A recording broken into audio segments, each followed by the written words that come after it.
Sir ఇక ఒకసారి 'Gaddar awards' విషయానికి ఒకసారి వద్దాం సార్. అంటే అవార్డ్స్ ఫంక్షన్ కూడా అయిపోయింది. నిన్న 'దిల్ రాజు' గారు ఒక ప్రెస్ మీట్ పెట్టి అంటే మనం స్వాగతించాలి, ప్రభుత్వంతో పాటు వెళ్ళాలి. అవార్డ్స్ వచ్చిన వాళ్ళు కంపల్సరీగా డేట్ నోట్ చేసుకొని మరి రావాలి అని జెప్పేసి ఆయన అంటే కోపాన్ని ప్రదర్శించినట్టుగా కూడా కనిపించింది సినిమా వాళ్ళ పైన. సో, ఆయన కామెంట్స్‌ని ఏ విధంగా చూడొచ్చంటారు? ఈ బె 'దిల్ రాజు' గారు ఎందుకు ఆ మాట మాట్లాడారో అనవసరం. ఇప్పుడు అసలు 'గద్దర్ అవార్డ్స్' అని ఆయన నోరు తెరిచి మాట్లాడితే ఆయనకి ఏమాత్రం విజ్ఞత ఉన్నా, 'గద్దర్ అవార్డ్' గురించి ఏమాత్రం ఆయనకు విజ్ఞత, విచక్షణ ఉందంటే 'దిల్ రాజు' గారు అసలు మాట్లాడాల్సిన విషయం. 'గద్దర్' పేరు మీద ఇలాగ అవార్డ్ వద్దండి. 'గద్దర్' గారి పేరు మీద ప్రత్యేకమైన అవార్డ్ ఒకటివ్వండి. ఆయన పేరు మీద దాదాసాహెబ్ ఫాల్కే అవార్డ్ అన్నట్టు, నాగేశ్వరరావు గారి అక్కినేని జీవిత సాఫల్య అవార్డ్ ఇచ్చినట్టు, ఇలాగ ఇప్పుడు రామారావు గారి పేరు మీద అవార్డు ఇచ్చాడు. ఒక ప్రత్యేకమైన అవార్డు. ఆయన పేరు మీద సామాజిక న్యాయం కోరే సినిమా అలాంటి సబ్జెక్ట్ ఏదో ఉన్నదానికి లేదా ఏదైనా సరే ఒక మంచి సినిమాకి ఆయన పేరు మీద స్పెషల్ అవార్డు ఎవ్రీ ఇయర్. అది సముచితం. అందుకే ఆయన పేరు మీద అన్ని అవార్డులు ఇవ్వటం అనేది అసలు విజ్ఞత లోపించిన విషయం. ఎందుకంటే ఉన్నంట్లో ఆయన 'గద్దర్' గారంటే వీళ్ళకన్నా మించిన గౌరవం ఉంది మాకు. ఇక మా ఇంటికి దగ్గరాయన. మా నాన్నగారు రాసిన పుస్తకానికి ఆయన ముందు మాట రాశారు. నేను రాసిన కొన్ని చిన్న ఇది రాస్తే దాన్ని ఆయన పర్సనల్‌గా చూసి చదివి పిలిచి మరీ నన్ను మెచ్చుకొని ఇంకా రాయాలి మీ నాన్నగారిలాగా బాగా రాయాలి హ్మ్. అని అంత చదువు ఉంది. అంత పరిచయం ఉంది మా కుటుంబానికి. ఆయన పేరు మీద ఆయన గౌరవిస్తాం. ఆయన హ్మ్. పేరు కానీ అవార్డులన్నీ ఆయన పేరు మీద ఇవ్వటానికి ఖచ్చితంగా సిద్ధాంతపరంగా కరెక్ట్ కాదు. ఆయనే ఆయనకి నంది అవార్డ్ ఇస్తే తిరస్కరించాడాయన. నా విధానం వేరు, నా సిద్ధాంతం వేరు, ఈ రాష్ట్ర విధానం వేరు. నేను తీసుకోను. నాకు వ్యతిరేకమైన సిద్ధాంతంతో నడిచే ప్రభుత్వం నేను తీసుకోను అన్నాడు. ఎందుకు ఆయన బ్యాలెట్ కాదు బుల్లెట్ తోటి రాజ్యం అనేవాడు. ఆయన ప్రజాస్వామ్యం నమ్మల. బుల్లెట్ తోటి రాజ్యం అన్నాడాయన. అలాగే మావోయిస్టులు సమర్థించాడు, నక్సలైట్‌ని సమర్థించాడు. ఆయన నేపథ్యం అది. హ్మ్. అలా బతికాడు. ఆయన సిద్ధాంతానికి కట్టుబడి ఆయన బతికాడు. Hats off. అది ఆయన సిద్ధాంతం అది. దానికి ఇలా కట్టుబడి ఉన్నాడు. అందుకని అవార్డ్ కూడా తీసుకోలా. ఆయన బతికుంటే ఖచ్చితంగా నా పేరు మీద ఇలా అన్ని అవార్డులు ఇవ్వటానికి ఎందుకంటే ఆయన పేరు మీద రేపు ఒక బెస్ట్ కమర్షియల్ పిక్చర్ అవార్డ్ ఉంది. ఇస్తారా? కమర్షియల్ పీరియడ్ అంటే 'ఊ అంటావు ఊ అంటావు' లాంటి పాటలు కూడా ఉంటాయి. ఆయన పేరు మీద అలాంటి పాటలున్న సినిమాకి ఇస్తారా? ఇవ్వగలరా? ఇస్తే ఎంత అసహ్యంగా ఉంటుంది. లేదు ఒక మంచి ఉత్తమ ప్రేమ కథా చిత్రానికి ఇస్తారా? అంత అసహ్యంగా ఉంటుంది. సో, ఆయన పేరు మీద ప్రత్యేకమైన అవార్డు ఆ లైన్‌లో ఉండే సినిమాలను చూసి ఆయన దానికి ప్రత్యేక అవార్డ్ ఇస్తారు. అంతేగాని ఆయన పేరు మీద అన్ని అవార్డులు ఇవ్వటం అనేది కరెక్ట్ కాదు. నీకు కేవలం రాజకీయ నిర్ణయం తీసుకుంది రేవంత్ రెడ్డి. ఈ ప్రభుత్వం ఇది అనుచితమైన నిర్ణయాలు. ఏదో కేసీఆర్ గారు గద్దర్ గారిని ఏదో 2:30 గంటలు వెయిట్ చేయించాడు, అవమానించాడు అని ఆ రోజులో జరిగింది. కనుక హ్మ్. ఆయన కేసీఆర్ గారు అవమానించారన్నారు కనుక నేను గౌరవించేస్తాను. ఆయన తీసుకెళ్ళి పైన పెట్టేస్తాను. ఆయన తప్పితే ఇంకో ఆలోచన లేదు. అదే నిజంగా సరే ఓకే. కేసీఆర్ పెట్టిన పేరు మార్చాలి. సింహ అవార్డ్ అని అన్నాడు. ఆయన ఇవ్వలేదు. కానీ పేరు పెట్టాడు. ఆ అవార్డ్ ఇష్టం లేదు. పేరు మార్చు. తప్పు లేదు. నువ్వు మార్చు. మార్చేటప్పుడు ఏం మార్చాలి?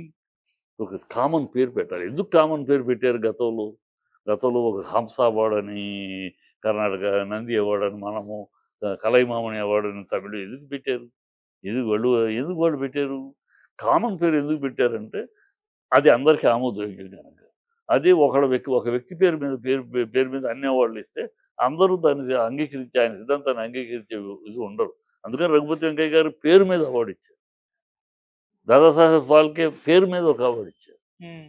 ఏం కవులు పేరంటే దాశరథి గారు, తెలంగాణ మహాకవి దాశరథి గారు ఒక మాట అన్నాడు. 'కోటి రత్నాల వీణ తెలంగాణ' అన్నాడు. నువ్వు గౌరవించదలిస్తే తెలంగాణ భావజాలాన్ని ఆ రత్న వీణ నువ్వు. రత్న వీణ అందరికి కామన్. వీణ అనేది సరస్వతి.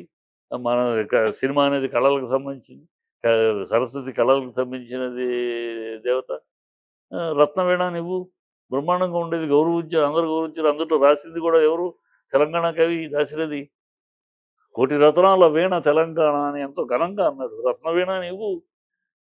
సముచితమైన ఇదిగా ఉండేది. అది వీళ్ళకి విజ్ఞత లేదు, వికాసం లేదు. వి వి ఎలాంటి ఒక ఆలోచన పరిధి ఆహ్, గు గు గుడి గుడికొచ్చి గుళ్ళో రగల ఇక్కడిక్కడే ఈ రాజకీయాల్లో ఈ రాజకీయ నిర్ణయం తప్పితే అది సముచితమైనది కాదు, ఔచిత్యము లేదు, హ్మ్. బుద్ధిహీనమైన దాని గురించి మాట్లాడాలి. దాని గురించి నోరిప్పే ధైర్యం లేదు వీళ్ళకి.